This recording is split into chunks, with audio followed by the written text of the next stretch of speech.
இதில் வரக்கூடிய 10 நாளில் 10வது நாள் நோன்பு வைப்பது ஹராம். ஏன்? ஈதுடைய நாள். இந்த 10வது நாளை தவிர வரக்கூடிய 9 நாளும் நோன்பு வைப்பது சுன்னாவா? முஸ்லிம் ரஹிமஹுல்லாஹ் இல்மை தேடக்கூடிய மாணவர்கள் என்பதால் இந்த விளக்கங்களை கொடுக்கிறேன். முஸ்லிம் ரஹிமஹுல்லாஹ் அவர்கள் சொன்னார்கள், ஆயிஷா ரலியல்லாஹு அன்ஹா அவர்கள் கூறுவதாக, மா ரஅய்து ரசூலுல்லாஹி ஸல்லல்லாஹு அலைஹி வஸல்லம் ஸாயிமன் ஃபில் அஷ்ரில் ஃபக்த். கொஞ்சம் குழப்பமா இருக்கும், புரிய முயற்சி. அல்லாஹ்வுடைய தூதர் துல்ஹஜ் மாதத்துடைய முதல் 10 நாட்களும் ஒருபோதும் நோன்பு வைத்ததில்லை. யாருடைய அறிவிப்பு? ஹஃப்ஸா ரலியல்லாஹு அன்ஹா யார்? அல்லாஹ்வுடைய தூதருடைய மனைவிதான். நஸை போன்ற கிரந்தங்களில் சஹீஹான அறிவிப்பாக பதிவு செய்யப்படுகிறது, லம் யத ரசூலுல்லாஹி ஸல்லல்லாஹு அலைஹி வஸல்லம் ஸியாம திஸ்இல் ஹிஜ்ஜா. அல்லாஹ்வுடைய தூதர் ஸல்லல்லாஹு அலைஹி வஸல்லம் துல்ஹஜ் மாதத்துடைய முதல் 9 நாளும் எப்போதும் நோன்பை விட்டதில்லை. ஒரு ஹதீஸ் என்ன சொல்கிறது? இப்ப இரண்டுக்கும் முரண்பாடு வருகிறது, இரண்டையும் மறுத்து விடலாமா? உலமாக்கள் இரண்டையும் எப்படி சேர்த்து புரிவது என்பதை சொல்லுகிறார்.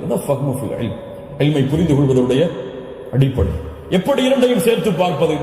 ஆயிஷா ரலியல்லாஹு அன்ஹா சொல்கிறார்கள், முதல் இரண்டு அடிப்படைகள் புரிவது. முதல் அடிப்படை, ஆயிஷா ரலியல்லாஹு அன்ஹா என்ன சொல்கிறார்கள்? அல்லாஹ்வுடைய தூதர் 10 நாளும் துல்ஹஜ் மாதத்திலே நோன்பு வைத்ததில்லை. ஏன் 10 நாளும் ஒருவரால் நோன்பு வைக்க முடியாது? ஏன்? 10வது நாளில் ஈத் வருகிறது. அதனால் அல்லாஹ்வுடைய தூதர் 10 நாளும் என்று சேர்த்து சொல்கிறார்களே தவிர முதல் 9 நோன்பு வைக்கவில்லை என்று ஆயிஷா ரலியல்லாஹு அன்ஹா சொல்லவில்லை. 10 நாளும் சேர்த்து நோன்பு வைக்கவில்லை என்று ஆயிஷா ரலியல்லாஹு அன்ஹா சொல்கிறார்கள் என்று புரிந்தால் இது சிறந்தது. அப்படியும் இல்லை என்றால் ஹதீஸ் கலையிலே ஒரு சட்டம் இருக்கிறது, கவுலுல் முஸ்பித் முகத்தமுன் அலா கவுலின் நஃபி. மறுக்கக்கூடியவருடைய சொல்லை விட உறுதிப்படுத்தக்கூடியவருடைய சொல்லுக்கு பலம் அதிகம். மறுப்பவர் மறதியில் மறுக்கலாம், அல்லது உறுதிப்படுத்துபவர் மறதியிலோ அல்லது இட்டுக்கட்டப்பட்ட நிலையிலோ உறுதிப்படுத்த மாட்டார். ஒன்று பார்க்காமல் இருக்கலாம், அல்லாஹ்வுடைய தூதருடைய வாழ்வில் அவர்கள் அதை பார்க்காமல் இருக்கலாம். அந்த நாளில் அல்லாஹ்வுடைய தூதர் ஆயிஷா ரலியல்லாஹு அன்ஹாவோடு இல்லாமல் இருந்திருக்கலாம். ஆனால் ஹஃப்ஸா ரலியல்லாஹு அன்ஹா உறுதிப்படுத்துகிறார்கள். உறுதிப்படுத்துபவர் மறதியில் உறுதிப்படுத்த முடியாது, உறுதிப்படுத்துபவர் பார்க்காமல் உறுதிப்படுத்த முடியாது. அதனால் இந்த சட்டத்தின் அடிப்படையிலும் அல்லாஹ்வுடைய தூதர் 9 நாள் நோன்பு வைத்தார்கள் என்ற ஹதீஸ் தான் உயர்ந்த தரமுடையது என்று ஹதீஸ் கலையுடைய அறிஞர்கள் விளக்கம் சொல்லுகிறார்கள். அதனால் சட்டம் என்னவென்றால் 9 நாளும் நோன்பு வைப்பது சுன்னா. யாருக்கு இயலுமோ யாருக்கு முடியுமோ அவர்கள் துல்ஹஜ் மாதத்துடைய முதல் 9 நாட்களும் நோன்பு வைப்பது சுன்னா. 10வது நாள் நோன்பு வைப்பது ஹராம். நோன்புடைய சிறப்புகளை பற்றி நமக்கு தெரியும். அல்லாஹ்வுடைய பாதையில் ஒருவர் அல்லாஹ்வுடைய முகத்தை நாடி ஒரு நாள் நோன்பு வைத்தால் பஅதல்லாஹு வஜ்ஹஹு அனின் நாரி 70 ஷரீஃபா. ஷரீஃபா என்றால் ஆம். அல்லாஹ்வுடைய தூதர் ஸல்லல்லாஹு அலைஹி வஸல்லம் சொன்னார்கள், அல்லாஹ்வுடைய பாதையில் அல்லாஹ்வுடைய முகத்தை நாடி ஒருவர் ஒரு நாள் நோன்பு வைத்தால் அல்லாஹ் ரப்புல் ஆலமீன் அவருடைய முகத்தை நரகத்தில் இருந்து 70 ஆண்டுகள் தூரமாக்குகிறார். அல்லாஹு அக்பர். அல்லாஹ் ரப்புல் ஆலமீன் அந்த பாக்கியத்தை நமக்கு கொடுப்பாராக. அல்லாஹ்வுடைய தூதர் ஸல்லல்லாஹு அலைஹி வஸல்லம் துல்ஹஜ் மாதத்துடைய முதல் 10 நாட்களில் வரக்கூடிய யௌமு அரஃபா, அரஃபாவுடைய தினத்துடைய சிறப்பை பற்றி சொன்னார்கள். மா மின் யௌமின் அக்ஸர மின் அய்யுஅதிகல்லாஹு ஃபீஹி அப்தன் மினன் நார் மின் யௌமி அரஃபா. அல்லாஹ் ரப்புல் ஆலமீன் அதிகமான நரக விடுதலையை கொடுக்கக்கூடிய நாள் அது அரஃபாவுடைய நாள் தான். அரஃபாவுடைய நாளில் அல்லாஹ் முதல் வானத்திற்கு வருகிறான். எப்படி வருகிறான்? ஏன் வருவான் தெரியல. அல்லாஹ் வருவான். அவன் விரும்புகின்ற முறையில் அல்லாஹ் வருவான். என்ன செய்வான்? கேட்பான், மா இவர்கள் எதை விரும்புகிறார்கள்? மா அராதஹ உலா, இவர்கள் எதை விரும்புகிறார்கள்? வேறொரு ஹதீஸிலே அல்லாஹ் ரப்புல் ஆலமீன் அங்கே கூடியிருக்கக்கூடிய எல்லோருக்கும் அல்லாஹ் மன்னிப்பை வழங்குவான். அல்லாஹ் ரப்புல் ஆலமீன் அப்படிப்பட்ட மன்னிப்பாளர்களாக ஹஜ் செய்த நம்முடைய முஸ்லிம்களையும் மூமின்களையும் அல்லாஹ் ஆக்குவான். அல்லாஹ்வுடைய தூதர் ஸல்லல்லாஹு அலைஹி வஸல்லம் சொன்னார்கள், அரஃபாவுடைய அந்த இடத்தில் ஒன்று கூற முடியாத மூமின்களை, ஹஜ்ஜுக்கு செல்ல முடியாத மூமின்களுக்கு அல்லாஹ்வுடைய தூதர் சொன்னார்கள், ஸியாமு யௌமி அரஃபா. அரஃபாவுடைய நாளில் நோன்பு வைப்பது அவருடைய முன் சென்ற ஒரு வருடத்துடைய பாவத்திற்கும் பின் சென்ற ஒரு வருடத்துடைய பாவத்திற்கும் பாவ மன்னிப்பாக இருக்கும். அல்லாஹ் அக்பர். முன் சென்ற வருடத்துடைய ஒரு வருட பாவம், பின் சென்ற வருடத்துடைய ஒரு வருட பாவத்திற்கு மன்னிப்பாக அமையும் என்று அல்லாஹ்வுடைய தூதர் ஸல்லல்லாஹு அலைஹி வஸல்லம் சொன்னார்கள். அல்லாஹ்வுடைய தூதர் ஸல்லல்லாஹு அலைஹி வஸல்லம் சொன்னார்கள், அஃதலுத் துஆ துஆஉ யௌமி அரஃபா. துஆக்களில் மிக சிறந்தது அரஃபாவுடைய தினத்தில் கேட்கப்படும் துஆவாகும். அல்லாஹ்வுடைய தூதர் ஸல்லல்லாஹு அலைஹி வஸல்லம் சொல்லிவிட்டு சொன்னார்கள், நானும் எனக்கு முன்னால் சென்ற நபிமார்களும் கூறிய வார்த்தைகளில் மிக சிறந்தது எது? லா இலாஹ இல்லல்லாஹ் வஹ்தஹு லா ஷரீக லஹ். லா இலாஹ இல்லல்லாஹ் வஹ்தஹு லா ஷரீக லஹ். இதுதான் மிகச்சிறந்தது அரஃபாவுடைய தினத்தில் கேட்கப்படக்கூடிய துஆ. கண்ணியத்துக்குரியவர்களே, இந்த 10 நாட்கள் அதிகமான அமல் செய்யக்கூடிய மூமின்களாக இருப்போம்.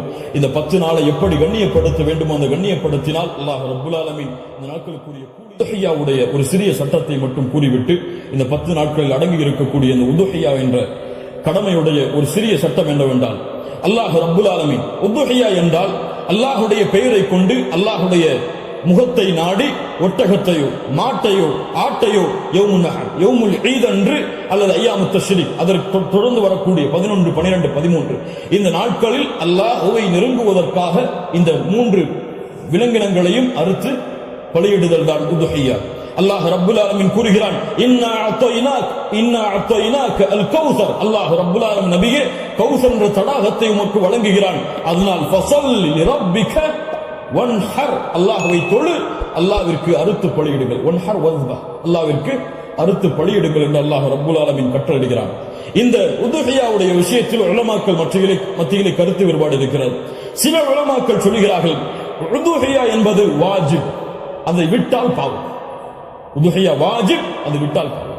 ஆனால் ஜும்ஹூர் அஹ்லுல் இல்ம் உலமாக்களுடைய ஒட்டுமொத்த கூட்டத்துடைய கருத்து என்னவென்றால், பெரும்பான்மையான உலமாக்களுடைய கூட்டத்துடைய கருத்து என்னவென்றால், உதுஹியா சுன்னா, விட்டால் மக்ரூஹ், விட்டால் வெறுக்கத்தக்கது. அல்லாஹ்வுடைய தூதர் தங்களுடைய இறுதி 10 ஆண்டுகளில் ஒருபோதும் உதுஹியாவை தாங்கள் கரத்தால் அறுப்பதை விடவும். இது சுன்னா, ஆனால் விட்டால் பெரும்பாவம் கிடையாது, வெறுக்கத்தக்கது.